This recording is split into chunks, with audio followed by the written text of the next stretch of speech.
great to see so many familiar faces in the audience and some not so familiar, so hopefully we'll have a really good, robust discussion today.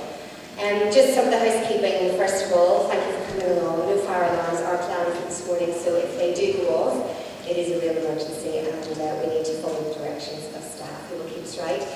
Just a very important reminder that photography will be taken at this event, which may be used in future board publications and on the board's website and Facebook page.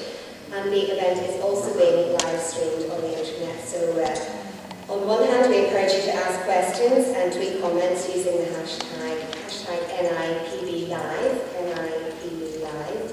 But if you do not want to be included in photography or film, please elect a member of the policing board staff. So this morning we're going to have a couple of speeches at the beginning, and then we're going to have some films, and then some discussions along with Chief Constable and Alison, who will have a bit of a chat, and you can be free to ask questions at that point. So for the first thing to talk about, I'm going to hand over to the Vice Chair, Stuart McDonald, who will speak about 10 years of board monitoring and oversight of human rights in policing. Thank you.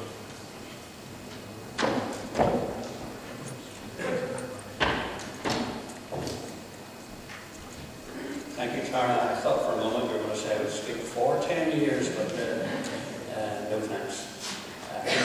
My name is Stuart McDonald. I'm the Vice Chair of the Northern Ireland Policing Board. I'm delighted to be here this morning in this iconic building as we publish the 2014 Human Rights Annual Report. As Tara mentioned, this year marks the 10th anniversary of the Human Rights Annual Report. The report has served an important function in both holding PSNI to account and also in giving an account to the public of PSNI performance and the Policing Board's monitoring work.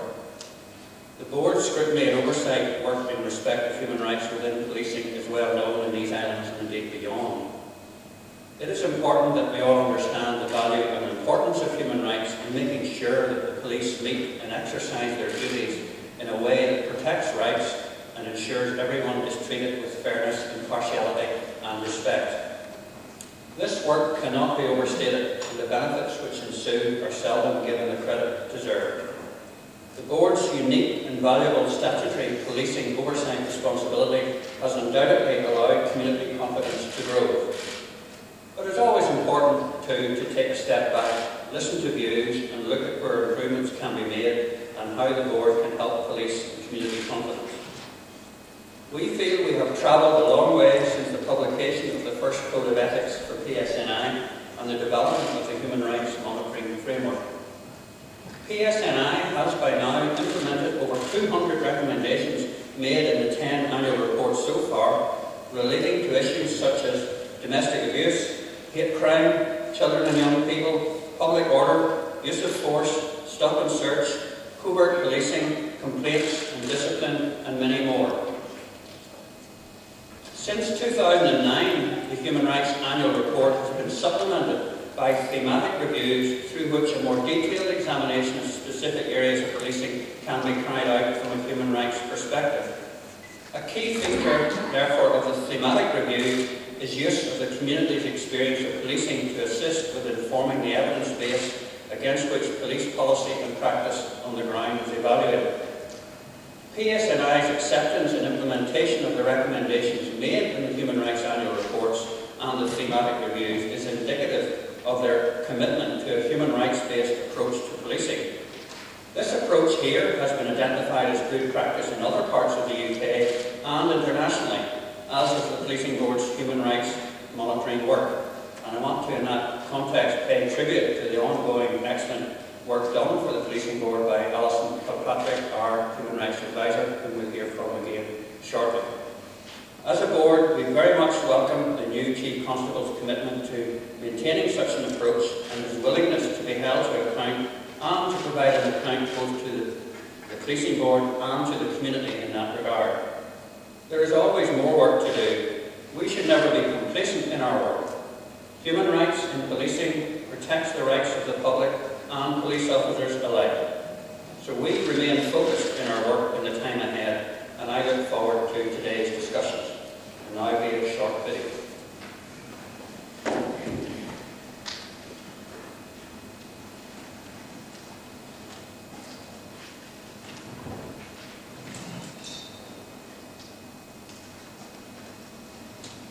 Embedding human rights principles into every aspect of policing and police service delivery was a central theme of the Patten Report in 1999. The report set out its vision for a new policing structure in Northern Ireland and a comprehensive programme of action to provide a human rights-based approach to policing.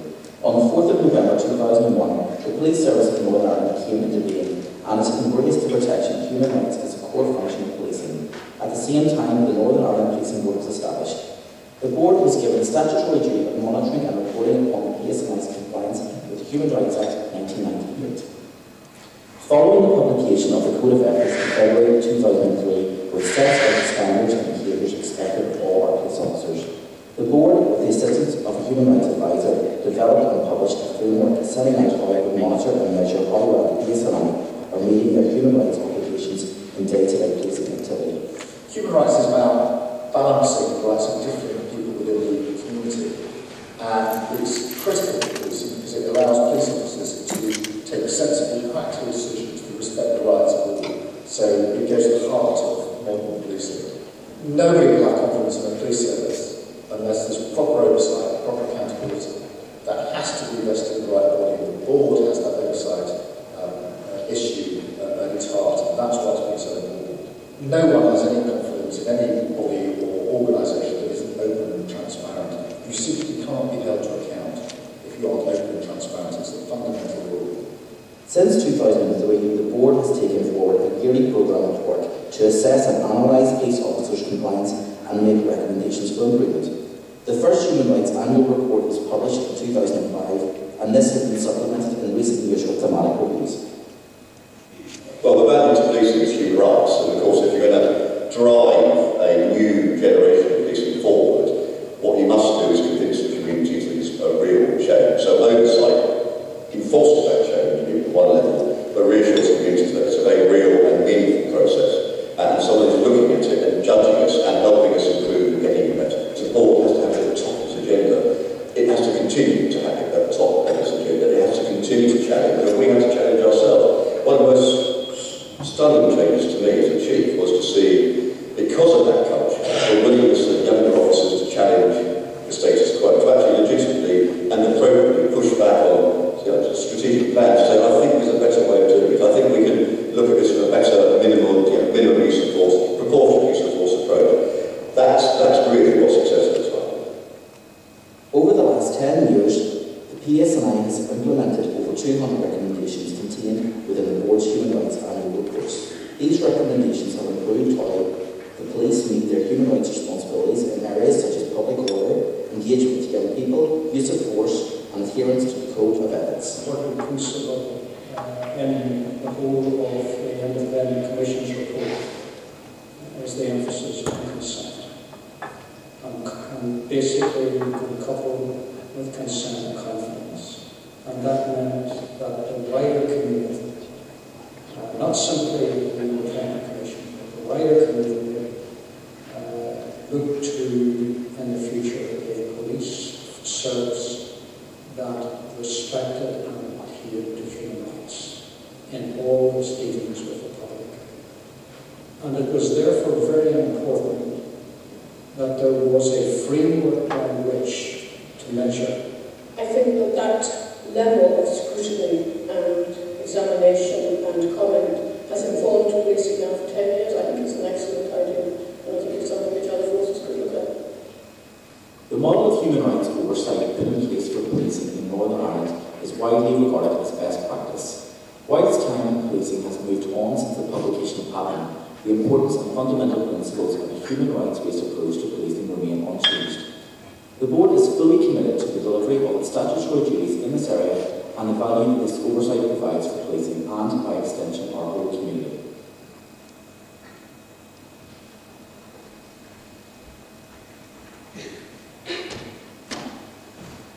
That gives us an overview of the whole 10 years and positive changes that have taken place over that time, but we'll look at some specific issues a bit later on. But I'd like to welcome Jonathan Craig, MLA, who's chair of the board's Performance Committee, which has particular responsibility for monitoring PSNI compliance with the Human Rights Act. John.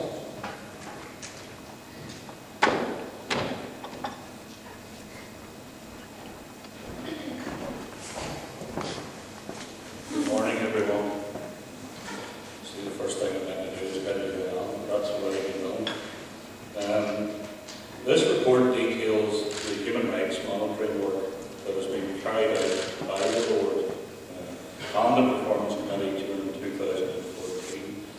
It makes 9 clear recommendations for the PSNI.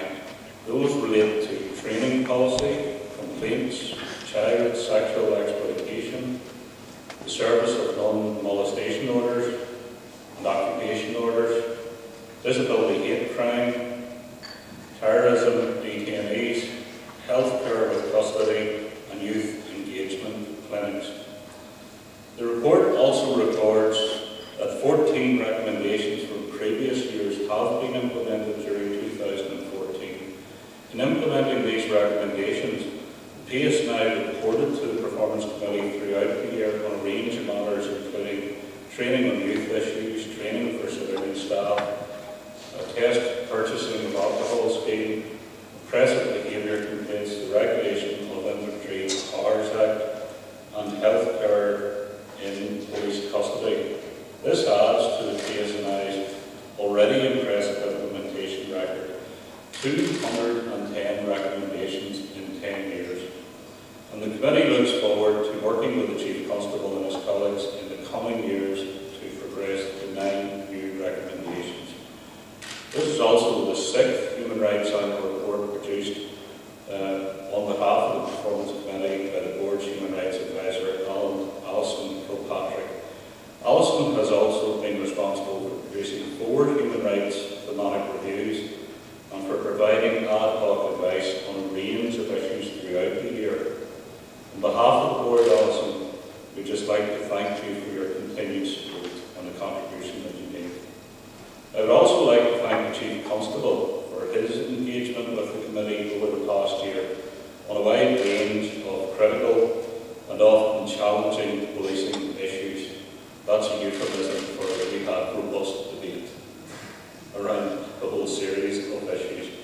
I'm delighted that both he and Alison can join us today for a discussion on some of the key themes covered by the 2014 report.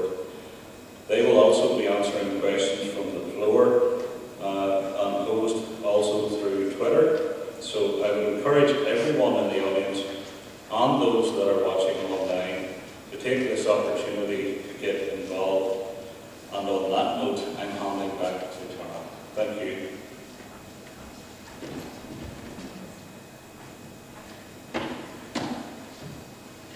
Well, as Jonathan said, this is the time for you all to get involved. So at this stage, can I invite the Chief Constable, George Hamilton, and the Policing Board's Human Rights Advisor, Alison Kilpatrick, to discuss some of the issues. If you come up onto the stage, please. And just to let you know, the issues we're going to look at this morning are hate crime, domestic abuse, policing with and for children and young people, and at the very end, the importance of accountability in policing. So the format is we'll show a short film on each of the topics, and there are some questions posed in the film, but we'd like to hear from you, and we'll have some questions from Twitter as well. So the first film is on hate crime, and then I'll talk to you after.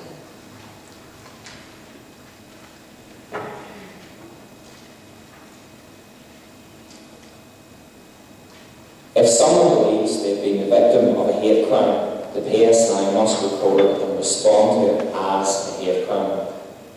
The number of reported incidents and crimes with a hate motivation increased in 2013-14 compared to previous years. Hate crime is known to be underreported, so the fact that more reports are being made does not necessarily mean that more incidents are occurring. It may mean that more victims are reporting it to the police. However, the Policing Board knows the rate for solving all types of hate-motivated crime is much lower than that of overall crime, and targets have been set in the policing plan to increase the outcome rates, including sectarian crime at 3 percentage points, homophobic hate crime by 5 percentage points, and racist hate crime by 1 percentage point. Despite the fact that disability hate crimes recorded by the PSNI doubled from 35 in 2012-13 to 70 in 2013-14, and outcomes were recorded for only 3 last year. The Human Rights Annual Report recommends a review of PSNI training, policy and practices for responding to disability hate crime. The Board will also consult on and review of the policing of race hate crime this year. This is a growing problem which damages the victim and our community. An issue that we have found as organisations working in partnership is that police at times have questioned the victim's perception. So the police have approached, individuals approached the police and said, I believe you're targeted because of my sexuality, my gender, my race. And the police have then said, oh, there's no evidence to support this. And there's an example we've had of an individual whose car was attacked. And the police said, well, that there's no other evidence to support, it wasn't that there's no racist language on it, no one's put anything on that would make us think it's a hate crime. But that victim was stated to be because of his race. And when the police questioned that, he was very reluctant to report any further instance. It wasn't acknowledged by them. I know when the advocates got involved in that case and were working with that individual, they had to go back and speak with the police that he had seen an officer to actually get it changed. And that could be a big thing for victim people to really realise the impact you can have if you're a victim because of who you are and something you can't change. In July of 2013, we in Manchester Disability developed a partnership with the PSNI to support victims of disability hate crime when it comes to reporting to the police and throughout the criminal justice process. We think it's important that victims of disability hate crime recognise that there is support out there to report any ground circumstances. We believe that it's a positive step in the partnership we have with the PSNI to ensure that victims of disability hate crime have support to report when maybe they feel the most vulnerable, or maybe they're coming up against barriers such as communication difficulties, physical disabilities, and other issues such as access. There you have it. I mean, on the BBC last night we had an instance of homophobic hate crime, which is maybe known as well, publicised, and maybe a bit more reluctant to talk about it. Just a couple of points, Constable, I wanted to make about Hannah. Is there an issue around perception before you're able to get to the floor, just one of the points that she raised? I think there is, but people's perception is their lived experience, so this sort of notion of sidelining people's concerns because there isn't hard evidence that is important. Police to take cases into court. It's a very high threshold to be able to apply, proving something beyond reasonable doubt, or convincing the prosecutor that there's a reasonable prospect of conviction. That's where the challenge comes. We almost need police officers to operate differently in different sizes. They're brave in this. We need them when they're engaging with the victim to realise that their perception is their reality. It comes from their lived experience. They really believe that, and therefore that needs to be taken seriously. If the victim, police officer, a witness, or anybody else considers something to be a hate crime, then we will deal with it as a hate crime or a hate incident. But where we have been unsuccessful in communicating the challenge that we have is it moves through the criminal justice process, and we have update stages for victims of 10 and 28 and 70 days and so on. And when we go to update people, we have to explain to them that we have dealt with this with all the rigour of a hate incident, but actually it doesn't meet the evidential threshold. And that's because the law is the law, and that's how the courts work. We're not demeaning or being disparaging or dismissing the victim's perception, but we've got these two different standards: how we treat the victim, and then the hard-edge evidential piece that we have to put before a court to convince beyond reasonable doubt that the offence was aggravated through some sort of hate motivation. So are people being convicted of the crime and just not the hate aspect of it? There is, that is the case sometimes, and people may well have been prosecuted and convicted for an offence related to that incident, but we have been unable to provide enough evidence to the prosecutor to prove beyond reasonable doubt that there is a hate aggravation to the crimes. It's another hurdle to get over. And explaining that to the victim, explaining that to the wider public, is something that we haven't been good at. Probably for good reason. It is a bit complex. The fact that we haven't used these many words to explain it says something about the complexity of what we're dealing with. And do people not want to admit then, is it okay to admit that you've committed a crime, but maybe not so easy to admit the other aspect of it, that you targeted somebody because of their race, because of their sexuality? Well, that'll be up to the individual perpetrator, and presumably based on the advice they received from their legal representative. We wouldn't want to second guess that, but you know, the legislation, there is legislative provision for the courts to take into account aggravating factors, but the prosecutor, in fairness, has to be supplied with evidence from the police that takes it to quite a high threshold in terms of the level of proof required. It's a really loud one to the floor. I mean, we protect cases, and if you would just say who you are in the organisation you represent, or any specific questions, yes, just here, with the roving mics. Hello, good morning. My name is Ailsa Holland, and I manage the Disability Advocacy Service, the Equal Advocacy Service. We at the Treasurer, we welcome the ongoing commitment from the PSNI in regards to strategy and the ongoing positive work on Ireland. However, recommendation number 6 mentions a review after 6 months on the outcome rates for disability hate crime. I'd like to know, I'd like to ask a question today as to what are you expecting in 3 months in this review, and what does that mean in real practical terms? Well, I think we need to work with you in terms of, and with the board, with the performance committee, around developing the terms of reference for that review. It would be arrogant and misplaced of us to just fly ahead with our own perceptions around this, so we'll be keen to work with you in developing the terms of reference. But I mean, I would anticipate from a police officer perspective, there is something about awareness raising. We have been on a journey over a number of years around the various categories of hate crime and hate incidents. Disability has been coming along at the end of the list. I'm not saying that's right, just being very honest with you.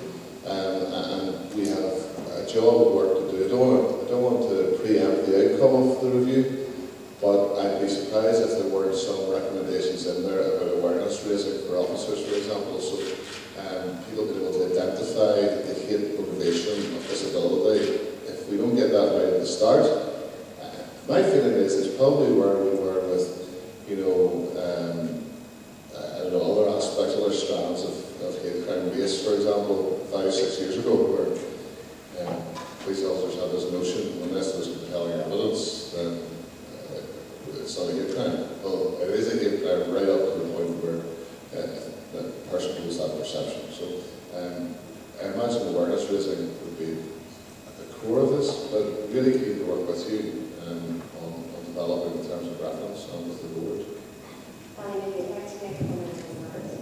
Yeah, I think it's important to make clear that if a police officer refuses to accept the victim's perception, he or she is acting contrary to policy guidance and training.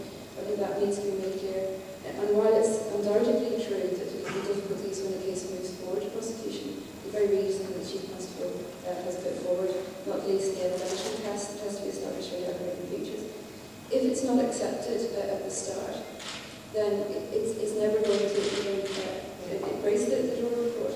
But even more importantly, those very special safeguards and measures put in place to protect victims of hate crime are not going to be put into place. So it must, at the very start, be taken very seriously and accepted as the victim's perception.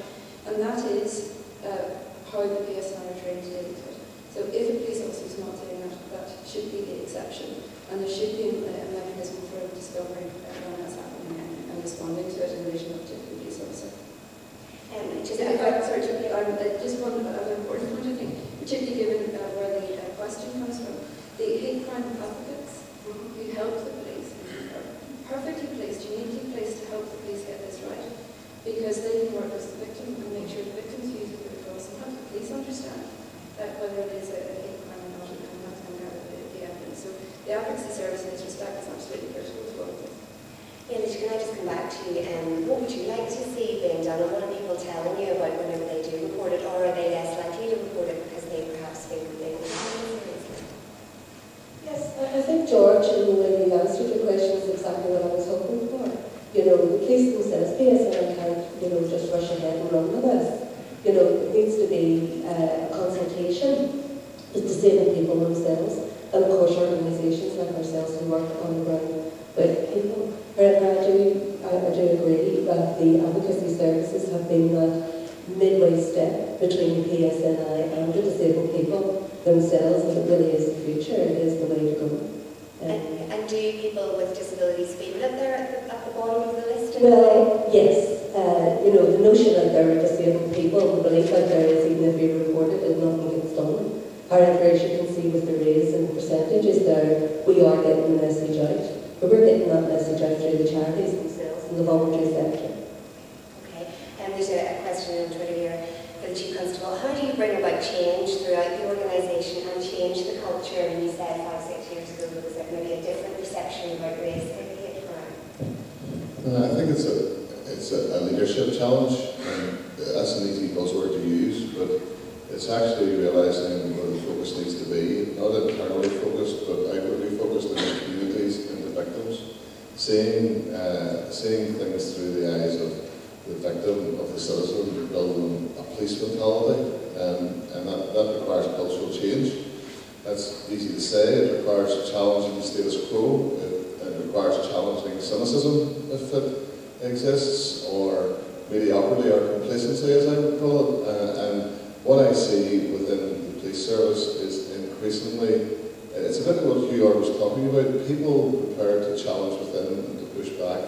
And part of our challenge is that we are a hierarchical organisation. We do need to have a command and control structure where things happen very quickly and get done very quickly in highly dynamic, critical scenarios, maybe public disorder or firearm scenario or something like that. We need to be able to disaggregate that sort of fast-time, dynamic decision-making where it has to be hierarchical in the command and control ethos, pull that apart from the slower time, broader, often more important issues around the impact, the experience of victims, listening to people and seeing it from a different perspective. So I use the word, we almost need people to be able to balance those two types of approaches to decision-making and to consultation. And a term that I have used since I've been appointed is this notion of collaborative decision-making.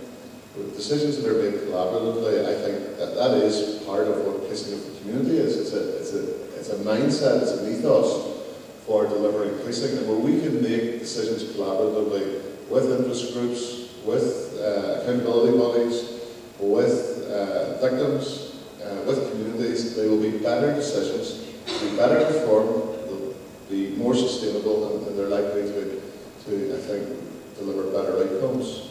But we also are an emergency service, and there will be times when we just have to make decisions within a framework, have confidence to go where the evidence takes us, and stand by that. And sometimes it's hard to communicate those different approaches to decision making. Any other questions from the floor? Yes, Patrick Yu, Northern Ireland Council for Ethnic Minority. I just going back to the issue about the perception. The perception of the incident is very important. This is part of the confidence building based on Stephen Lawrence Inquiry Report recommendation, which was endorsed and they now extend to all other hate crime. I think it's very important if the victim does not have confidence to report this about what he said, what she said, then it will jeopardize the confidence or the trust to the police. For myself, it's very important. It is a subjective test of the victim, how he sees or she sees. At the same time, it is an objective test of the police officer or professional officer of the police based on the evidence-based information before he or she make the conclusion.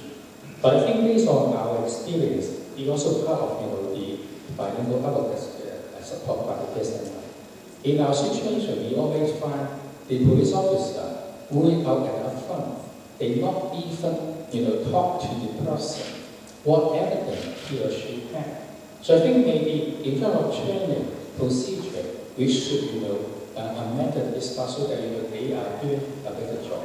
Thank you. I think you maybe respond to that. I think it's I saw it probably as a comment that we're listening to, Patrick, and you and myself have been a great partner for us as we've been developing not just procedure and policy around hate crime and hate incident investigations, but actually raising awareness and bringing about that change of, I suppose, mindset, of attitude, and we're grateful for that. But you're right, it is a subjective test. The perception test is a parcellised, subjective one that the police need to be able to respond to. And of course, sitting alongside that, a lot of hate crime investigations just require, like every other investigation, really good, straightforward investigative work. We need to do a really good job. And that's why some of the procedures that we have that we probably need to review, actually we might have swung too far and making it too complicated and putting too much review mechanisms into place, but a large part of the hate crime service procedure, the policy that officers work to, is about just doing a really good job, high investigative standards, and then supervisors and peers doing the review work to make sure that it's to the required standard, because actually investigating crime is investigating crime. We just need to make sure that we're not missing anything and that we have the quality assurance mechanism built in. So, we're really keen to continue to work with you and other people in the voluntary community sector around this, because we haven't cracked it yet. We have applied, by the way, some internal audit processes to see how we're doing against our hate crime procedures. And that isn't quite finished yet. I'm sure the board have an active interest in it, and Jonathan, the performance committee there. But that is showing significant areas where there's non-compliance, which tells me that we haven't yet got this right. Now, we're improving, and part of the non-compliance might be that we've overcomplicated the instructions. There's lots of reasons around all of that, but it is internal audit. We did impose it upon ourselves, and we're going to take the outcomes very seriously. Stephen Martin is the ACC that leads on it for PSNI, and he's doing some quick time review work to just get the compliance rates up, because the sorts of things you're talking about asking the right questions and following our procedures, doing what we said we were going to do, are the basics that we need to be getting right. We're listening to that. I think Patrick's hit the nail on the head. It's about talking to the victim and understanding why the victim thinks it was a hate crime. And that means asking the right questions. It means exploring those questions. Taking time to ask about the build-up to an incident, about the context, whether something's happened before, whether it's a crime or not. And I think absolutely essential is to log all incidents from that victim, so that a pattern can be put together, so police can see there have been repeated call-outs to any arrest, whether crimes have been committed or not.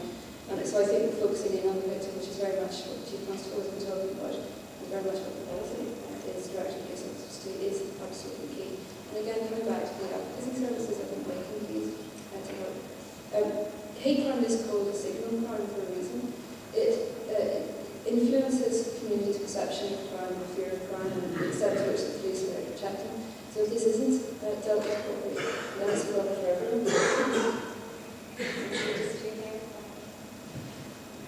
Good morning, my name is Joyce McKee. I'm from Safeguarding with the Health and Social Care Board. And I just want to go back to the issue of disability related to hate crime. I know that there are many examples of excellent professional practice and partnership working between PSNI and Health and Social Care when we look at the application, for example, of special measures which are designed to support people to give evidence in a way that is easy for them, right through the investigative phase, through to courts and so on.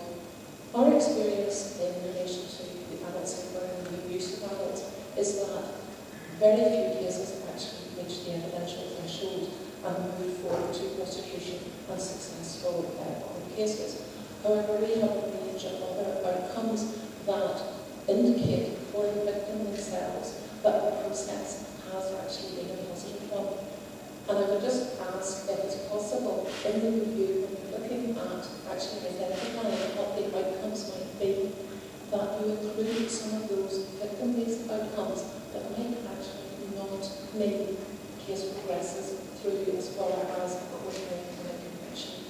Because that, I think, will indicate that the police are probably more actively and very positively involved than a straightforward line from this is a hate crime. I think that's a great point. I think we return to it probably. I would suspect when we're looking at the domestic abuse element of this morning's discussion, because the safeguarding outcomes are very often not criminal justice outcomes, but for the victim, they're probably of more importance. And if we're really victim-centred in our approach to how we engage with people, how we interact, then the safeguarding options are, I was going to say, are also valuable. They're of equal problem that we have is they don't provide headlines. It's very easy for the Performance Committee to hold me to account around increased or reduced detection rates. That's one narrow strand of criminal justice outcomes. There are other things that we can look at around safeguarding outcomes that are probably more important in terms of keeping people safe, because the criminal justice outcome brings obviously punishment to the perpetrator generally, whereas other outcomes may actually be more effective in bringing reassurance and safety to the victim. So I think it's a valid point, not just around disability hate crime, but of course the gamut of hate crime and even more so into the realm of domestic abuse. Sorry, all I got about that is that thank you, George, for justifying the Performance Committee's role in relation to human rights monitoring, because we're monitoring targets against policing plans is a very small part of it, and that's why the human rights-based approach is so important when we look at these wider issues, and we do in thematics, with, I have to say, the encouragement and support of the I've had a tweet from Jenny Remy, and she says, prevention is really important. What are the PSNI doing to prevent hate crime happening in the first place? Well, there's a huge amount of analytical work that goes into identifying repeat victims, repeat occasions, and actually repeat perpetrators as well, so that we can target the resources in a preventative way, not just in detecting. There's increased technology that we're using around knowing, for example, where our police patrols are at any given time, making sure that people are actually doing what they've been tasked to do around preventative patrolling. But a large part of this is beyond the realm of the police we can do things that deter almost rather than prevent. And I think there's a broader social, sort of societal challenge that needs to come from other civic leaders, and not just myself, from politicians, from faith leaders, and people like that, around how unacceptable, how inappropriate it is to have these low levels of tolerance where we almost get an acquiescence or an ambivalence when hate crime gets reported. I don't see the outrage and the disgust being manifest on the TV screen when the news comes on that I think it deserves.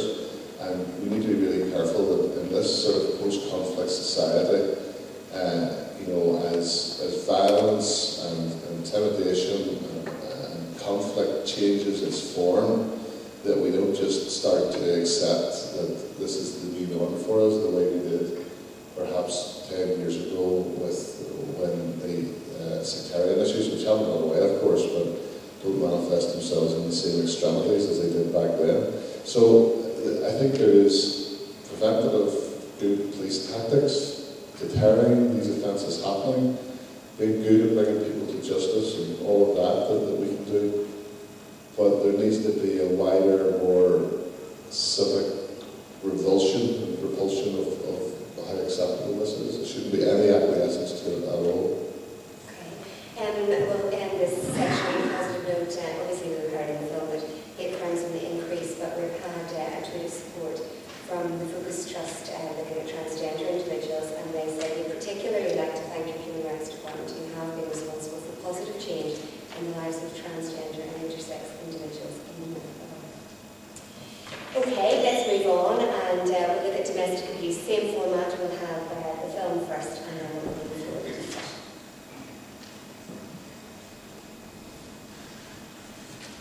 Domestic abuse is a widespread problem in Northern Ireland, which has a devastating impact on victims and their families, with police responding to just under 28,000 domestic abuse incidents in 2013-14. In 2009, the board published a thematic review which made recommendations to improve the PSNI's approach to tackling domestic abuse. At this time, there was an incident every 23 minutes. In 2011, this had reduced to 21 minutes, and in December 2014, there is one incident of abuse every 19 minutes. There is no doubt this is a problem that is not going away. Whilst domestic abuse is most commonly perpetrated upon women, there is growing evidence that men are becoming victims, particularly those from within the LGBT community. The response from the PSNI to recommendations made has been very welcome.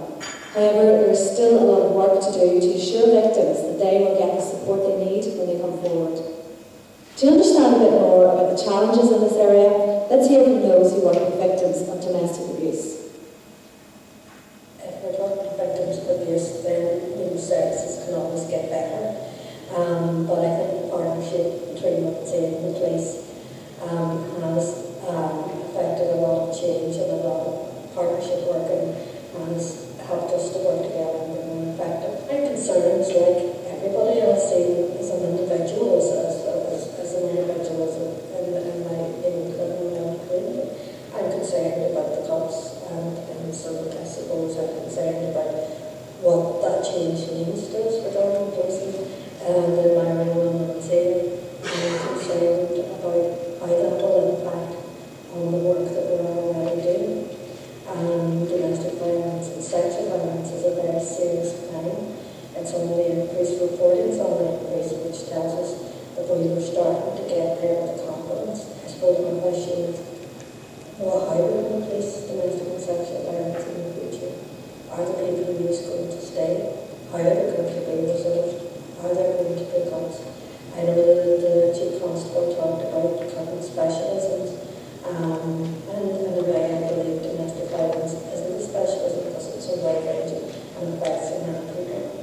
So how is the training going to roll out to ensure that victims' voices are heard? Police are very good at dealing with issues once they know that the issue is there. But the difficulty can arise whenever an officer is called out to a domestic disturbance and it's 2 men or 2 women. And the red flag wouldn't automatically go off in their head that this is a domestic abuse situation.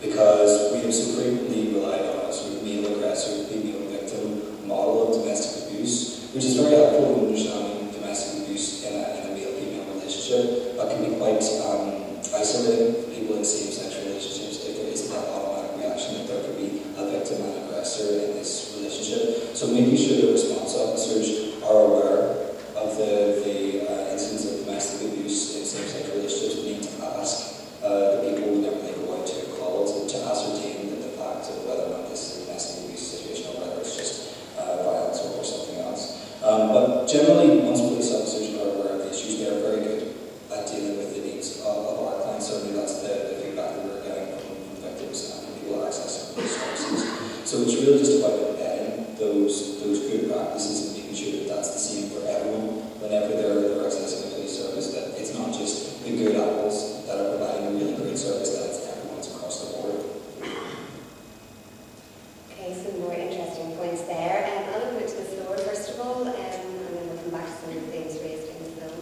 Just staying behind the Thank you. I'm Tricia Linus from Zale, and just to reiterate everything my colleague said. I suppose I have an appeal to the Chief Constable, and that is if you would seriously consider rolling out the joint working model that we have with our staff working in PPUs across. It has been a very successful model in terms we were talking about safeguarding. What is safeguarding? What is good outcomes? And actually, if our staff working with PSNI in the public protection units, we give that very quick, swift, immediate response to women that actually can get them into our services, that addresses the repeat, and may also help in terms of all of the issues that police are grappling with in terms of service of non-molestation orders, etc. I suppose I would like to say also to acknowledge the very good police practice that we've certainly worked on for a number of years now. And women tell us that police practices, police response is very good, so I just wanted to say that, acknowledge that. And also I think that that message is filtering through from senior leadership, that it's not just domestic, it is actually a very serious crime. Women dying, two women a week are dying in the UK. And the other point just to make in terms of training, because I think if we're talking about prevention and safeguarding, it's imperative that we are actually in training recruits and officers as well in service. And I suppose we would say we have a 15-minute slot with new recruits and that's not really training, so perhaps if you could consider that as well. And I suppose we do understanding the funding environment, of course, but we would say if you look at investing now, you're investing in the long term. Thank you. Well, I mean, the cuts obviously is going to be a theme over the next few years, and obviously today as well. Can you offer more than a 15-minute slot with new recruits? Well, we can certainly, you've asked me to consider a number of issues there, and there's people here in the room writing things down for me. I can give you the assurance that they will be considered. This is right at the front end of keeping people safe, as far as I'm concerned. I don't see it. Mary made the point, and often as Chief Constable I do get misquoted. I don't see domestic abuse investigators as specialists. The key piece around domestic abuse response from the police is actually the initial response. I do think we need some industry in behind that to make sure that we're doing the job properly and people are getting supported and all the rest of it. So it's probably a bit of a blended model. But right from the local officer responding to domestic abuse, taking it seriously, not making some of the stereotypical assumptions that we were actually trained to make when I joined the police 29 years ago. Things like an Englishman's house is his castle. Well, first of all, most of us that live in this place are English. And secondly, we don't live in castles. And made the gender inference that the man, as they used to find out whose names on the rent book at the side so you could throw it into that. Well, we were actually trained 25, 30 years ago to behave that way in response to domestic abuse. So I'm not claiming that we have this cracked by any means. I think there's lots of challenge for us around improving performance, but we have come a long way. So right from the local officer responding through to Tim Hamleys here in the audience, somewhere as the head of serious crime, 30% of his homicide demand is on domestic murder. This is not, this is not just about fallouts and verbal arguments. It might start as that, but it escalates so quickly. We're understanding that better, and I think responding more professionally. To come to the funding piece, I hear what you're saying, Patricia, around investing now for the future. Part of the frustration that I have, and hopefully the politicians that will not fall asleep because they've heard this from me many times, is that we are funded on a year-to-year basis. There's no opportunity to carry over reserves. There's no real opportunity to raise any extra money in terms of planning for the future, and it's all highly reactive. So in this year that we're just about to come to the end of, we planned to take out 46 million out of precinct. On top of that, we had to take out another 41 million on plan. And what happens is you end up with a slash and burn mentality where what is the discretionary spend? In other words, what are the bills that you don't actually have to pay? And it's a terrible thing to say, but what ends up happening is that some of the really good preventative, voluntary-based work gets cut. And I don't say that with any sort of pride. I say it as a harsh reality of not just the cuts, but the way in which the uncertainty and the variances in the budget keep changing. It's almost impossible to do strategic financial management. If we were trying to run a business on this basis, we would be bankrupt. So there's the women's aid work. I mean, the women's aid workers working within PPUs, or even the other way around, police working within multi-agency groups, is all really important stuff, because actually you're better at this than the police, but we still need a police and a criminal justice element to it. We understand that, but the same is true of other aspects of how we do policing. And I'm not saying that as an excuse for letdowns for the next financial year, but I do need to be realistic and honest with people. There are things that are going to be cut. Restorative justice is another one, and I feel passionately. The evidence tells us that restorative practice works, but actually it's all done as discretionary spends, normally funded across multiple agencies. So what have we been doing with that? Myself and the senior team at every opportunity, at ministerial level, in the government, anybody that will listen to us are saying, let's start funding these organisations in a sustainable way. Now, the money will have to come from somewhere, but you can't just keep spreading the money out around the statutory agencies, expecting them to make cuts and not expect some of these services to get cut. It's an impossible situation that we're in. Danny, just raised the point, I mean, how well do you think the police have implemented the recommendations so far, and how far do you think they still have to go? I think while the police have done an awful lot, there is still quite a distance to travel in implementing the recommendations. And in relation to Patricia's point, given the sheer scale of this, 8 domestic homicides in 1 year, 70 in 10 years, the police can't afford to cut money from this aspect of policing. And in fact, one could ask whether spending more money could actually save money for the immediate, no harm to long term. And if this joint working works, which most people actually believe it does, and surely that's something that cannot be sacrificed. But luckily that's not my decision. I'm not asked to make those very difficult decisions in 2 days. But there is more to be done. It's not in fact, and it's nowhere near to being cracked. Reporting has gone up, which is very positive. And a lot of that is tangible work the police have done. They do respond in most part very, very well. So Mr. Policing, we heard Mary saying that. But where it goes wrong, it can be badly wrong. And this is far too serious to allow it to go wrong. There's very sophisticated policy, there is good training, albeit the training you're talking about very short and not detailed enough. A lot of the stuff is there, it's just not necessarily translating, and we need to make sure it does. We can't leave this any longer. Oh yes, just come to the end.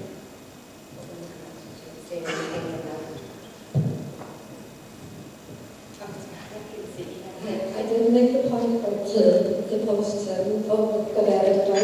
I think what's crucial about those posts as well, and they are very cheap in regards to everything. If we look at a murder cost us 1.6 million. With Sunday's murder or serious crime, it's the cost of the crime. So we're really working that out to prevent or to prevent repeat crime, which is a big issue around domestic violence. We've got a lot of repeat crime and that's a difficulty. People reporting, it's good that we're getting confidence in that we're getting reporting.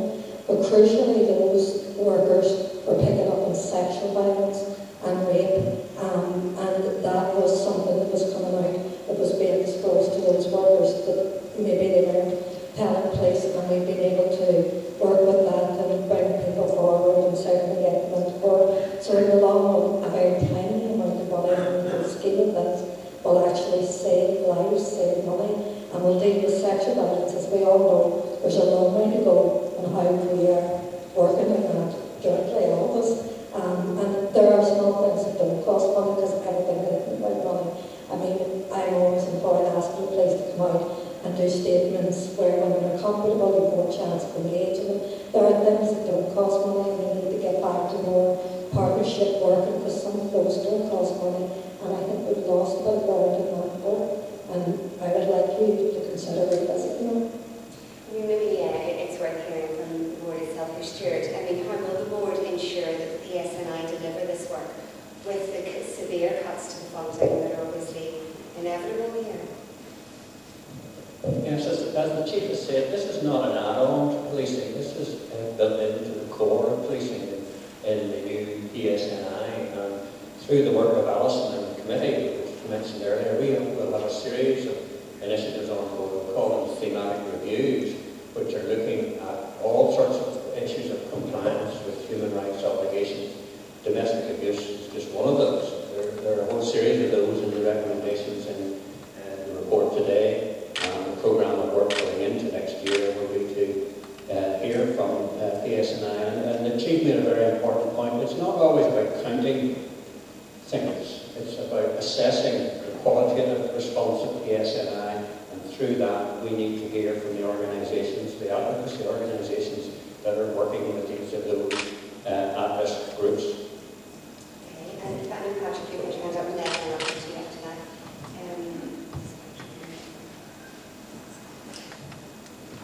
I think Minority not just have the hate crime issue. Domestic violence is also one of the key issues. And my question today is about more than that. It arising us from our preparation to the UN Committee last year. We commissioned one video to do a piece of work about violence, domestic violence be getting my wrong. When Monica came to talk to the PSNI, I think they found out there was lack of modern data about those victims. So as a result, everyone, is women only. But you can't find, is it from ethnic minority? Is it they are gay, lesbian, or bisexual? So I think for me, as a good practice, we should have a modern data across all those victims.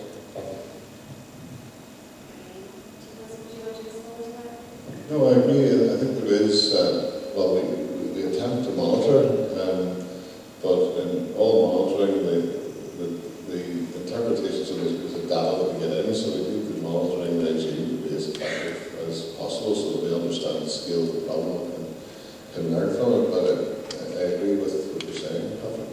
And is there something around same-sex relationships that Gavin raised in the film? Is there a greater awareness needed amongst the police officers who are perhaps the ones going to do it? Yeah, I think there is. I mean, a large part of addressing all of these issues around domestic abuse, good policing is about valuing and treating the person as an individual and not making assumptions.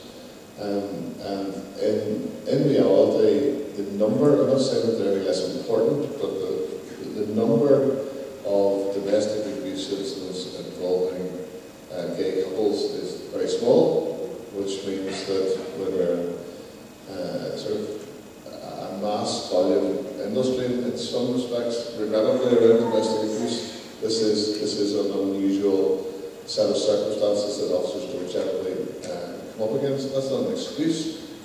The way to address that is to make sure that people treat and value the individual for who they are, don't make assumptions, identify their needs, understand their circumstances, and it's much the same as what we were talking about earlier around hate crime more generally. Yes, I'll go back to you in a minute, Ali, just on that point. Can you just outline some of the work that the American did into this and what more specifically could the PSNI be doing? Well, the board has looked very closely at a number of issues which are related to domestic abuse, was looked at very specifically, but also including in relation to the LGBT community and also the trans community, which is a range of different issues, but very important issues that need to be addressed. Then the board looked at LGBT and T issues specifically in relation to policing, and they revealed an awful lot of further work that needs to be done. What I would say is that there may be a smaller number of recorded incidents within same-sex relationships, but we do know that that's significantly underreported compared to other domestic abuse. So there are risks associated with reporting within a same-sex relationship. For example, and I think Gavin mentioned this on the video, being outed if you're not very outed to your family or your neighbours, for example, the sensitivity required in the investigation, gathering evidence, etc. A whole range of issues that require very sensitive, detailed knowledge, training to put into practice to protect these victims. So I think it could be dangerous to assume because it may be a smaller number at the minute that there aren't a significant number of victims. So the data collection, I think, needs to be looked at. And my fear is that when the budget is cut, one of the first things that's cut is data collection and the analysis of that. Patrick makes a very good point. You don't know what you need to do until you know what's already happening. You need to know who these victims are, how many of them you have, where they are, and what's needed to help them. And if we stop monitoring these things, then we're never going to address the issue. Yes, did you want to come in? Let's have a look at the Human Rights Commission. I've got a question and only one observation. My question is really to Chief Constable about whether you think all the enforcement powers you need, and I'm thinking in particular of the violent offender prevention orders which are in the Justice Bill, but the domestic violence prevention orders aren't, and the it is very early evidence tends to suggest that they've been quite useful in England and Wales. My observation is actually to take several steps back before we get to that kind of stage. And that is, if we look at the proportion of people covered by legal aid, for example, it's slowly gently eroding, and therefore more and more people who want to secure orders in the first place from the police then to enforce, will have to do it themselves. They won't get legal representation. That's not going to reverse anytime soon. So we need to look at how the criminal justice system as a whole, particularly the courts, and all the academic evidence that suggests that the courts will operate on the assumption that everybody will have lawyers, and that clearly isn't the case. So in terms of women victims of domestic violence and others, they're going to have to do that themselves, and therefore we're going to have to look much more broadly at a user-friendly way in which that can be done before we can get the police then involved in terms of enforcement, etc. And any comments you have on that would be welcome. Thank you. Well, I think your observations around how accessible orders and the courts are is a bit of a cultural change for us. I agree with you on that. There have been some instances in other jurisdictions where domestic abuse courts have been set aside, and we've done a little bit of that up in Derry, Londonderry, with the district judge up there, but I think the accessibility and breaking down some of the barriers and making it easier for people to achieve some of these protections is important. I suppose as a police officer, in terms of your actual question about are there sufficient provisions for us,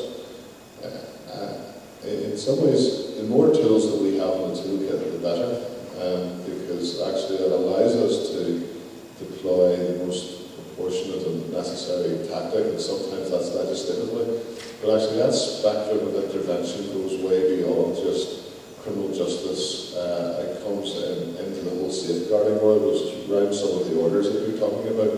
I think that thinking needs to develop further, and I think the safeguarding approach to domestic abuse is actually the piece of work that collectively, not just the police, but the legislators and so on, need to be thinking broader and deeper around. Some of the cultural problems we've had around the criminal justice outcomes, the law enforcement bit, the collecting evidence and progressing it through, it still has a way to go, as we've acknowledged, but actually there's been real progress over the last 2 or 3 decades on that. The next stage in this is the safeguarding piece, whatever provisions are made available to us, and of course we either use ourselves or be in a position through Women's Aid and other voluntary organisations to push, to signpost victims in a way that can help save them. Very challenging times. Let's move on to our third film, and that's Policing with and for Children and Youth.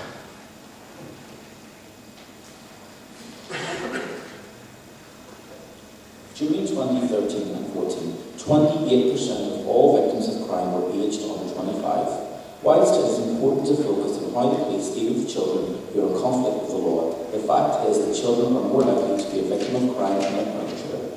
In its 2011 thematic review on policing with and for children and young people, the board made 30 recommendations to the PSNI in relation to how they deal with young people.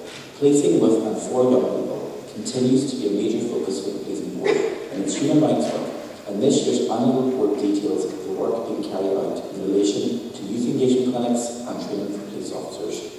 In holding the PSNI to account and ensuring that human rights is at the core of their work, the board consults with and listens closely to stakeholders throughout the children's sector. There's some really good things, but when it comes to engagement on the ground, particularly children and young people, it's patchy, it's not consistent, and young people reporting to us, very different levels of service that they're getting. Police have a difficult job, no one's arguing, but they could do it better, as anybody could. I do think they need to stand up. I do think PSNI are in a better place than they were, say, 10 years ago, but they still have a way to go to ensure consistency and quality of service. Whether it's in Downpatrick, or whether it's in Belfast, or whether it's in Rural Fermanagh, there needs to be a consistency of service, and they still have a way to go to crack that nut.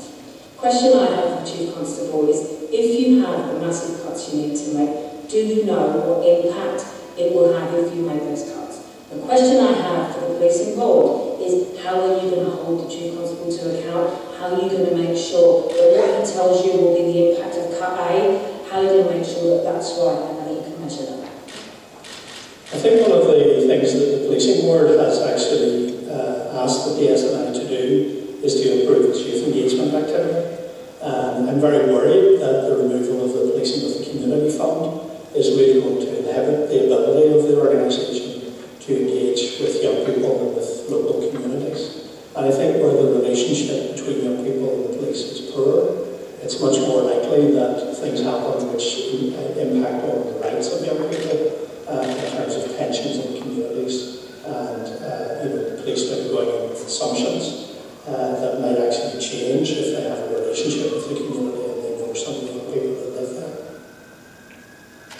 Some interesting points. I mean, let's start off with Kuda's points there. Chief Constable, do you know the impact of the cuts and how you're going to avoid some of the more serious consequences of that? Well, it would be wrong to say that we know all the detail of the impact, because my earlier point refers, this is fast moving. The budget has only been agreed in the last 3 or 4 weeks. We are working through, we know what large parts of the organisation money is going to be taken out of. We know in broad terms that that's going to mean a less visible policing presence. It means that we're going to need to get sharper around how we go about prioritising into vulnerable communities, into protecting people and their harm. But actually, it would be wrong to say that at this stage we know the detail of the impact of these cuts.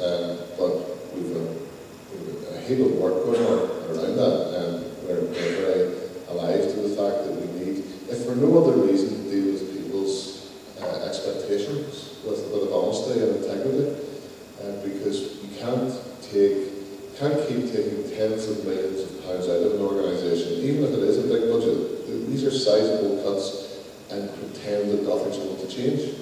It will, but there are some very broad principles that we have applied.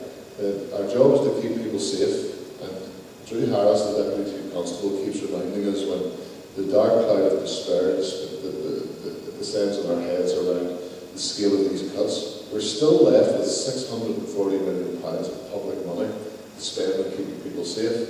If we can't, keep people safe by preventing harm, protecting people, and protecting offenders with that amount of money and resources available to us, there is something wrong. And I know the policing board will be keeping us on our toes around that. So, whilst the cuts are significant, there is still a huge amount of public investment being made in policing. We're mindful of that. We know we'll be held to account. We welcome that accountability, and some of the initiatives that Kula and others are involved in is where we want to be spending the money, but we can't pretend all of those services and funding initiatives. And a lot of things that the police end up funding is because they're a good thing to do and nobody else will fund them. They're not actually core police business, like paying for insurance for certain voluntary organisations' vehicles, for example. We're doing things in a pragmatic way because there's enough flex in the budget to be able to do it. If the budget's shrinking, that flexibility will, if not disappear, be significantly reduced. And we just want to be honest with people about that. Don't want to make it sound like excuses. We also need to reassure the community, the people in this room and beyond, including the organised criminals and those opposed to peace and all the rest of it, we still have a huge amount of resource available to us to keep people safe. And we do that in a prioritised way, tackling vulnerability, and who more vulnerable than the young of our society. And then Stuart, maybe you want to come on to how the board is going to monitor these cutbacks? Yes, I like the question, same question goes to the board as well. Specifically about the impacts, Chief Constable said at the minute, well, is this related to that? Sorry,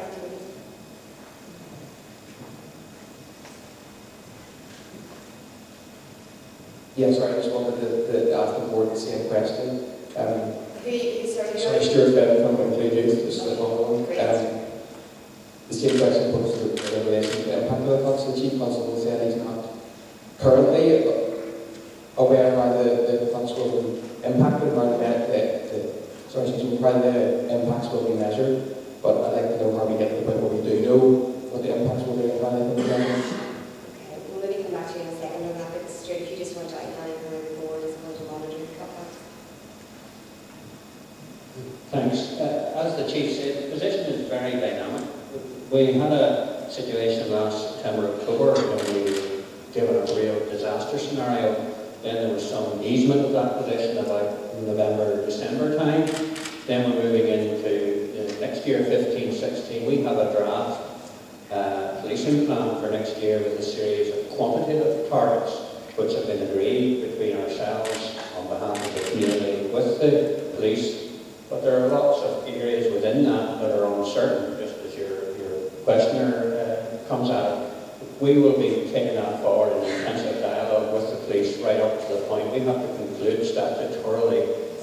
policing plan by the end of March. It has to be delivered to the Minister by that time. So that's, if you like, a contract the Chief Constable has with the Policing Board on behalf of the community to deliver a certain level of performance next year. And like a lot of questioners here, our board members are very concerned that the qualitative aspects of responding to communities, responding to vulnerable groups get perhaps put to one side if there's an unplanned decay in the financial situation. So it's an extremely volatile situation, and I don't pretend to have any easy answers to it other than to assure people here today, we are on the case, and the dialogue with the PSNI will be very intensive over the next 6 weeks, and then after the policing plan and the budget's agreed for next year, we will be monitoring month by month. There's a quarterly performance report across all aspects of the policing plan that comes to the board in public, and the Chief is questioned on that by board members, and his team take those questions, and each month we have particular areas that we target for a more intensive analysis. I think, John, maybe you want to come in with my sanity there. In terms of the political aspect of this, how will you as Chair of the Performance Committee be looking at how the funding is impacting the community, particularly around some of the schemes for young people and the other schemes we've been talking about today? Well, I suppose from the performance point of view, basically on a monthly basis, we're looking at figures which tend to indicate, especially youth crimes and youth interaction. We're getting figures which show us is there a rise in incivility complaints, is there a rise on other types of complaints. We're actually now proactively working with the Ombudsman's Office around this, using the complaints and the figures that he has to give us very, very, very clear indications of where the problem areas in policing lie. Some of those are not that surprising, but obviously, but some of them are, I suppose, they're enlightening to us as board members because they give us very, very clear indicators of where we should be investigating with the Chief Constable and how to improve policing in areas. And some of them aren't that surprising. We've seen figures that clearly show there's a massive issue in domestic abuse crimes. We've seen that. We've also seen that there's a massive issue around youth and how the police interact with them as well. Now, that means we sit down as a police on a monthly basis and try and find solutions to those problems. That will not change, even though the budget allocation changes. We still, as I say, we have to think smarter and find better approaches, and I suppose more economic approaches, in how we deal with some of these issues. A lot of them, I have to say, are down to the human interface between the police officer and the victim. Now, all the money in the world won't resolve that issue. That's a management issue and an interaction with the public. And we need to tackle those issues on an ongoing basis. We will. I can't just stand here and pretend that we have loads and loads of money to be absolutely brilliant, but we all know that's not the case. But we have to keep on top of how the police actually interact and interface with the public, because that's the key policing in Northern Ireland. Jonathan, that's great. We just have a couple more questions. Thank you. From the floor, this gentleman's first, and then the lady in the other. Thank you. Thank you very much. My name is Councillor Kenneth Reid, and I'm the chair of the PCSP in Dungannon. There was a concern raised just in our last night, I believe, of the old PCSP. Everyone in the room that represents whatever Encore, whoever, is very concerned on the cuts that has to go through from the DOJ, and that which is also impacting on yourselves, the PSNI, what is also now impacting on us and the new PCSP when it comes into effect sometime in the next 2-3 months. And that is, we have a community safety warden. That community safety warden come in with specialist training, education, ability, has created a lot more of the same, and has done fantastic work in the Dungannon area, has went into areas where the police were not accepted in. He has built up relations and communications with groupings, neighbours, etc., across the whole of that Dungannon area. And we are told, because of funding, the guy has been told at the 31st of March his job doesn't exist anymore. Now, my appeal today is that we have to try and see, I don't know whether there's this particular programme is rolled out anywhere else in any other PCSP, but I'm speaking up here for this one because it has worked and has really worked well.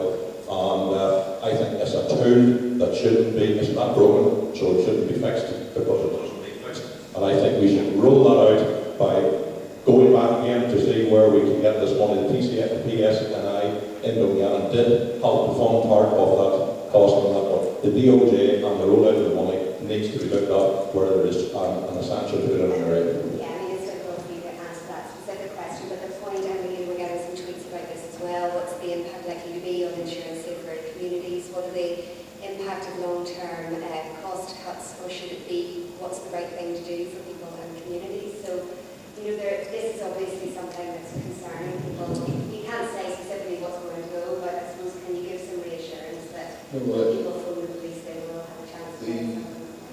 The short-term changes to the budget and the fact that the changes sometimes within weeks means it's very difficult to do long-term planning. I'm not complaining and I'm not being political because I normally get accused of being political when I say these things. We're grateful, for example, for some of the alleviation that came in here. So at one point we had to find £51 million. That was actually impossible. The politicians listened to us and gave us, I think, 13 million back, but you end up with this sort of start-stop approach. And what we need to do in policing, both the police service and the policing board, I would respectfully suggest, is that we need to look at different ways of delivering the service. In management speak, it's a new operating model, and it may not mean the same number of police officers. If we're serious about policing with the community, and I am, then it should be about looking at volunteerism, for example. It should be looking at other staffing models. What jobs actually need police powers, what can be done by police staff or by volunteers or different models of delivering the service. The problem we have is that takes time, it takes creativity, sometimes investment, certainly innovation. And because we're constantly knee-jerking to the last budget cut, or even trying to use the money in the most appropriate way because you might have got some relief for the last budget cut, it makes this long-term strategic planning very difficult. But underneath all of that, if we take several million pounds out of policing, there will be less people on the streets. The footfall from a policing perspective will be smaller. We will have to focus our activities around the higher risk, the higher threat issues. And that's based all on vulnerability, dealing with a lot of the visible side of policing, which isn't always, dealing with the national security issues. It could be dealing with child sexual exploitation or human trafficking or other things that cause real harm to individuals and to communities. The prioritisation piece needs to be done, but overall it's going to be less of a footprint of policing. It has to be with the resources we take away. Debbie, I was going to come to you on the PCSPs point. Can you answer that one, Gareth? And then we'll come back to the final point and then we'll move on. Hi, I'm Debbie Waters and I'm on the Partnership Committee of the board which has responsibility for the PCSPs. And the gentleman to my right here from Dungannon PCSP, I think raised a very key issue around young people. So the cuts is a huge issue, but we're very committed as a board to ensuring that PCSPs do the frontline delivery and the face-to-face work on behalf of the board. They're a very important mechanism for us. But secondly, I think it's important to say that the board will be working with the new PCSPs very closely to help them explore innovative and creative ways of working with young people.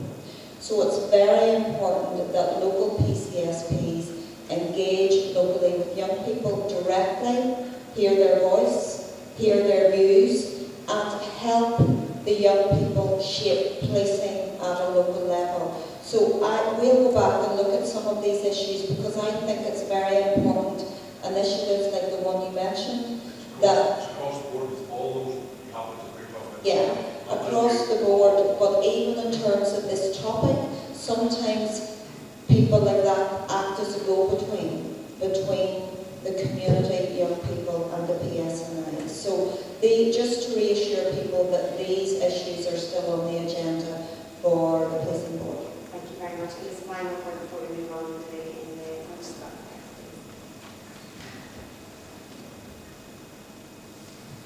Thanks very much. I'm Patty Kelly from the Children's Law Centre. My question relates specifically to stop and search. And I preface my question by congratulating the PSNI on the production of the information cards. And the Children's Law Centre very much welcome the fact that they have now been rolled out and are being handed out when children, young people and indeed adults have been stopped and searched. My question relates to the statistic in the summary report. And I note that the report says that 17% of stop and search relates to under 17s. With respect, I think that statistic is misleading given the minimum age group responsibility is 10. And in fact, most of the stop and search relates to 15, 16 and 17-year-olds. So 17% of stop and search relates to approximately 3 to 4% of the population. My question is, what is the PSNI and the policing board doing to tackle what actually constitutes age discrimination in policing? Well, I think we need to make sure that the police operate within the rule of law and the provisions that are held in statute. I'm not going to tolerate anybody moving outside of that, but I will support my officers when they act within the law. I hear your point, Paddy, around the breakdown of the statistics could be misleading. Well, in the interest of openness and transparency, let's work together to actually get a presentation of the statistics that makes sense and that show openness that I'm not trying to hide anything. What I want us to do is to be taking enforcement action to keep people safe within the law. And from my point of view, if people feel, and the information cards that you've given us credit for make this point, if people feel that we have operated outside the law, or even that technically within the law but in an inappropriate way, there are mechanisms for dealing with that, for example through the police ombudsman's office.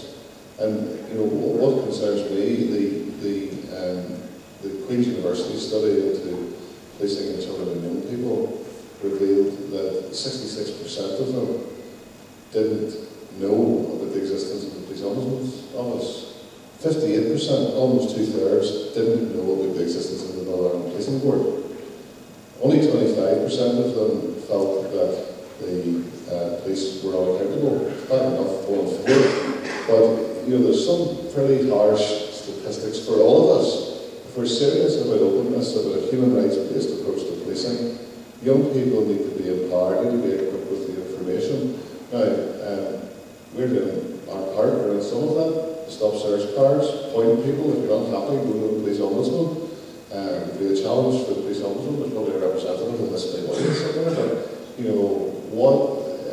what are the other agencies, including the policing board and PCSPs and others, doing with actually raising confidence in the whole system by ensuring that young people in particular understand the accountability mechanisms. And accountability is good for policing even if it's uncomfortable, because from that comes a confidence in policing. It's the stuff that Keir Starmer was talking about earlier, but actually you don't get that confidence if people don't know about the accountability mechanisms that exist.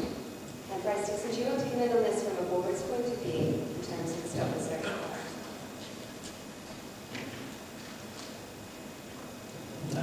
Bryce Dixon, independent member of the board. I take Paddy's point entirely, but also the Chief Constable's point. Providing the card to everyone is a great innovation, and the board has been very supportive of placing that. The next challenge, of course, is to decide to what extent can records be taken of the community background of the person searched. That's another issue that's on our agenda, and we're going to hear soon from the police as to exactly how we might do that. But yes, I mean, we need to bring children and young people, and we need to make sure they have confidence in the police.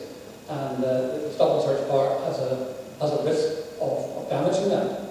So anything we can do to avoid that is to be welcome, and I support what Paddy has just said.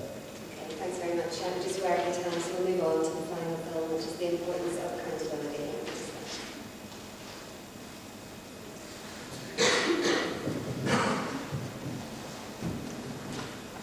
Showing openness and accountability in policing is vital for public confidence in the policing structure.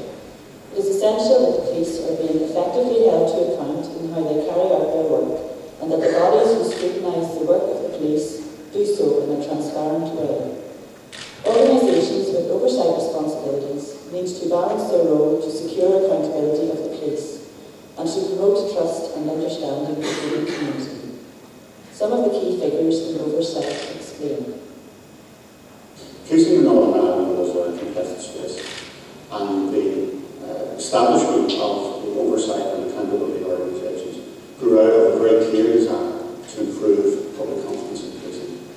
In doing so, it's hugely important that the accountability organisations, ourselves, the Policing Board, have open transparency in the work that we do, and in a public demonstration that oversight is effective. Effective oversight is not just about legislation, although that's hugely important. It's not just about resources or buildings or protocols. It's also about a mindset. It's also about being able to demonstrate independence and how complaints are investigated, and how that evidence is being used, and indeed how those investigations are publicly reported on. That is a struggle that all oversight organisations have on a daily basis, and it's important that we keep that focus as we move into the next 10 years. Well, I think in the Northern Ireland context, we have world-class structures in terms of delivering accountability for policing. But it's really important that those structures are functioning correctly. And when they are, public confidence in policing rises. There's no doubt about that. And we're seeing at the minute some of the highest levels of public confidence across these islands. So it is really important. And the linkages and connections between delivering accountability, establishing policing legitimacy, developing consensual policing, and of course adherence to equality and human rights principles are key to the overall development of policing in Northern Ireland. And I think that's delivering on Pat's vision for policing. But I think the annual reports that the Policing Board have delivered on how the police are delivering on their human rights obligations, I think are really important. I think these are very important health checks for police leadership because it tells them exactly how service is being delivered and how human rights and equality is being respected by their officers as they deliver the service to the public. Since the human rights approach was launched in the Policing Board, 210 recommendations have been carried out by PSNI. Of course, and it is well embedded in police practices. However, we can't afford to be complacent. It's like any good practice, it has to be constantly monitored, and people have to be constantly reminded that it still exists. We don't stop that and move on to something else. So the board has a responsibility, indeed a statutory duty, to ensure that human rights is monitored on a regular basis through committees, through work, through aspects within the police to talk about how they do it, and ensuring that it remains a top priority in police professional development. And it's interesting there, Secretary of State obviously gave a speech this morning about creating Chief Constable. What's the impact, this is a question from Twitter, what's the impact for policing on parades, and how important is it that this issue is resolved, in the context of the money we're talking about this morning? Well, parading is obviously a key, and related protest activity is a key issue for us. We'll not play in politics. We're grateful for the existence of an independent arbitrator called the Parades Commission. I know that doesn't necessarily enjoy widespread support across the full spectrum of politics and the community. But from a policing perspective, we want to operate within the rule of law. It's a pretty good idea for the cops to do that. And the rule of law very often around parades is manifest in the determinations that come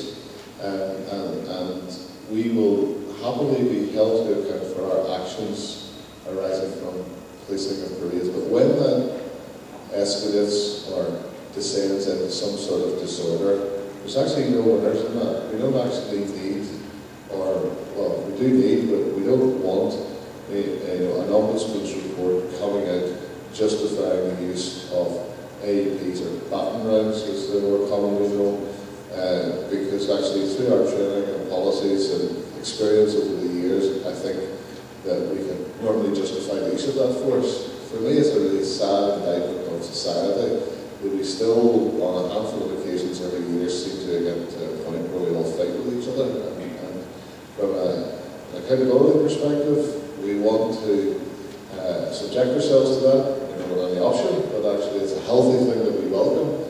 But we don't really want to be getting to that point. We want the police commission to do their work.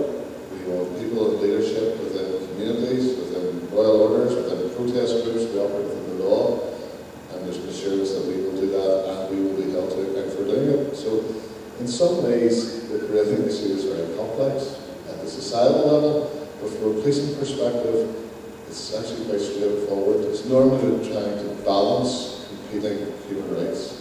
And I think that over the years we have demonstrated an openness and a willingness to be held to account.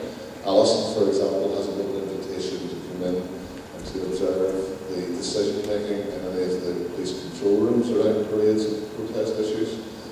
We welcome that, and we don't change our behaviour when she walks into the room. Sure. But we've actually got a normality within policing that is human rights compliant. I get people at relatively low levels within the organisation talking in the language of human rights legislation, of jurisprudence that comes from Strasbourg. When I pick up a policy file that outlines the decisions that we take and why we've taken them, they are riddled with references to European Convention standards and to case law, and it's now part of the psyche, and I think that's down to 10, 12 years of just relentless pushing and scrutiny and accountability, and now people actually see human rights for parading, for other difficult issues, as a really solid framework within which to make decisions. It provides a framework to test your thinking around decision making. So on the parading issue, as per the tweet, I think we're in a good place because we've got a strong framework for making decisions around human rights, law, practice, and our own policy that we've developed. Let's hear from Ryan Feedy, board member. Are the accountability structures actually working? Well, I think I would say that they were, but I think that the accountability structures are not something that's perverse or wrong, it's the norm. If we look at what's happening in the south with the upcoming Garda Authority, which is going to be very much based on the civic model, if we look at Police Scotland, if we look at what we have here, we have a world-class accountability mechanism, we have a world-class structure in terms of overseeing and scrutinising the police service, and we have a better police service as a result of that. It was made very clear from the input from the representative from CGI that better accountability in police results in better community confidence, and that's where we're all going, what we're about. So I think our structures work very well. Like every other structure, they can be refined, they can be changed slightly, they can be modified, they can be better. But I think in terms of where Northern Ireland's at, we have a world-class accountability model that is the envy of others. And when we see Police Scotland, the Garda Authority in parts of Europe, and even the Met going down the road that we've gone down, I think that's something we can be proud of, but a lot done more in. And Chief Constable, do you think there's too much oversight? No, I think sometimes it's uncomfortable, but I think it's necessary. I think that the startling fact that I was reminded of last night as I read through the report was the accountability is good. I believe, like Brendan, like Keir Starmer, like Ryan, that a good dollop of accountability in policing and scrutiny is really good for confidence in policing, but it's only good for confidence in policing if people know about it. 60% of people under 25 in a survey of 1,800 people, so it's a significant enough survey, didn't know that the policing board existed. 2/3 of them, a full 66%, didn't know that the police ombudsman's office existed.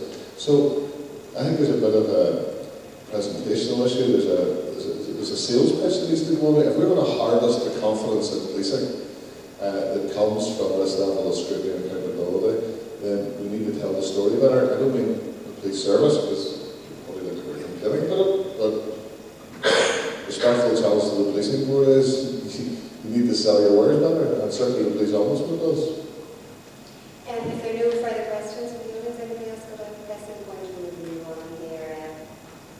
So, your final remarks from Patrick, who's going to wrap up this morning's event. Thanks.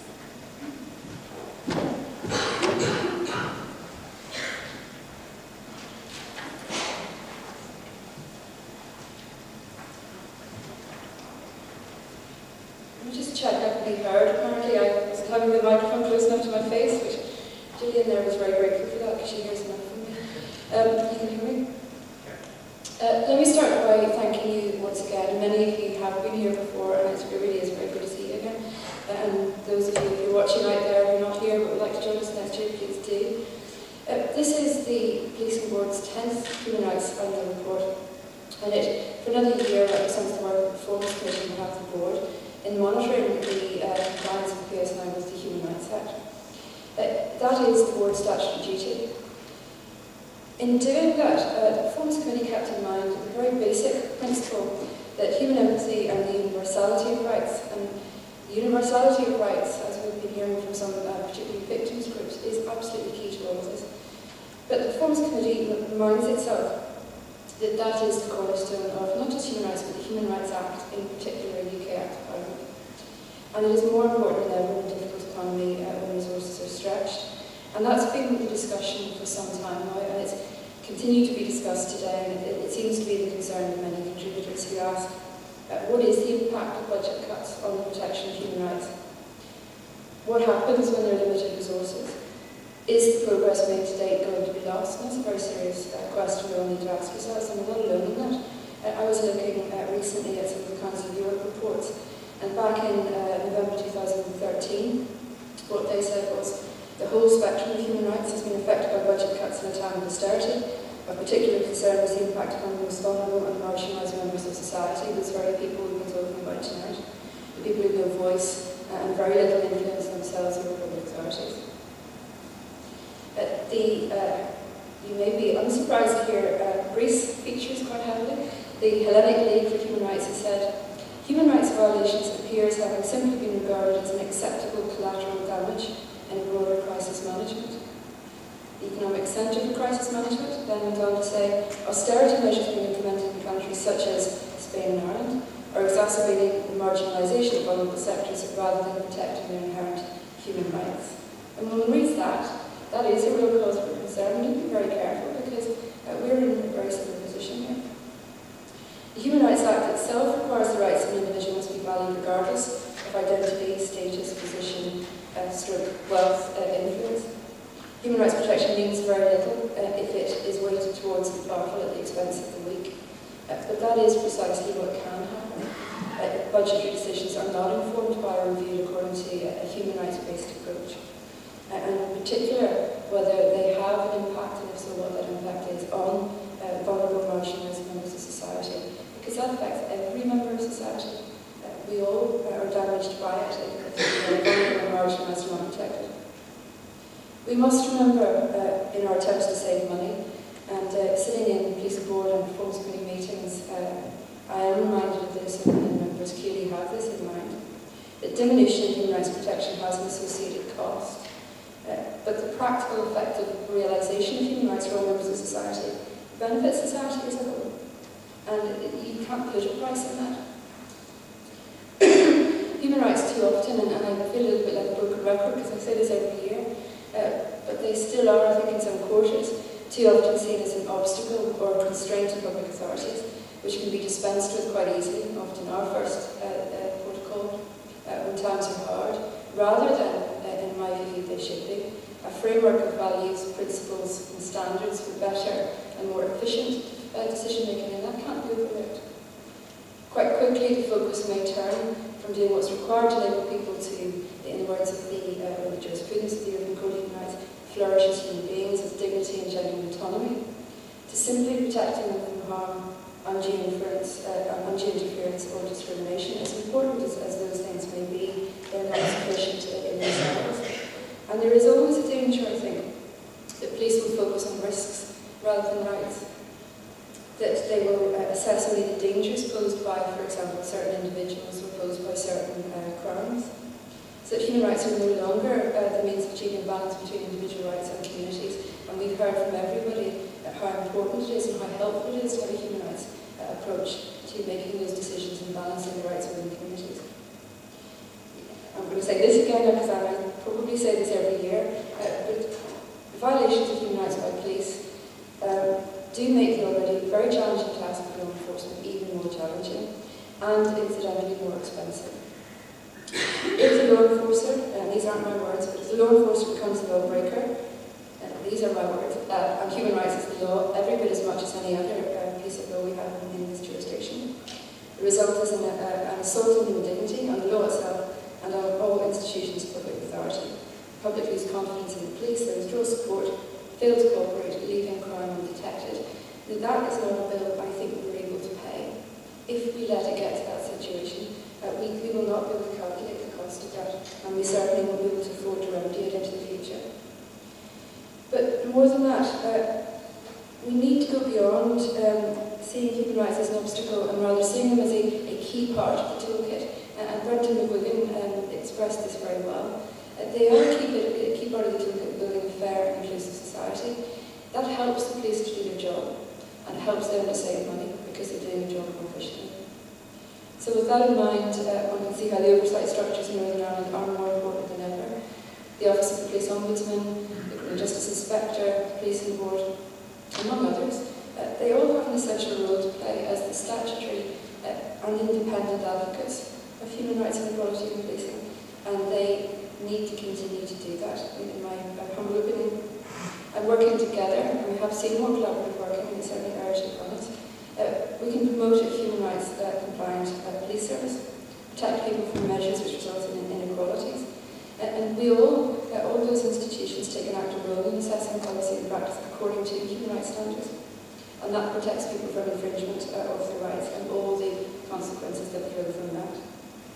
So rather than, I would argue, diminishing the extent to which they can fulfil those roles because of financial constraints, we should be enhancing and strengthening their role so that during this time of an economic crisis and austerity, they can continue to protect human rights. The Policing Board is committed to continuing to do that, both in policy and practice, and it's probably the practice which takes up more time and takes up more effort, probably more costly. But without it, then I don't think it's very meaningful at all. It is a challenge for the board and for the police to do that with even less money, and effectively doing more with less, but it can be done. The board and the police do, as the Chief Constable quite rightly says, need to work together in this, but the board needs to be able to stand at a certain move and a distance and be able to challenge when challenge is required and not shy away from that, and make those recommendations that may be difficult and they may, in the short term, appear expensive, but in the long term prove helpful. And I think probably the last thing I should say is that seeing so many colleagues, stakeholders, friends here again today makes me confident at least for what that's worth, that there is a collective will to make this work, and that the board and the police, with support of all of you and all of those people out there who also have been helping work during the year, we will be able to do this even in a time of economic crisis. And clearly the message that has been given out is that even those people who aren't represented here, who don't have a voice, we are not accepting collateral damage to them simply because of budgetary cuts, and neither, I hope, the police. As the Crown Commission said, and as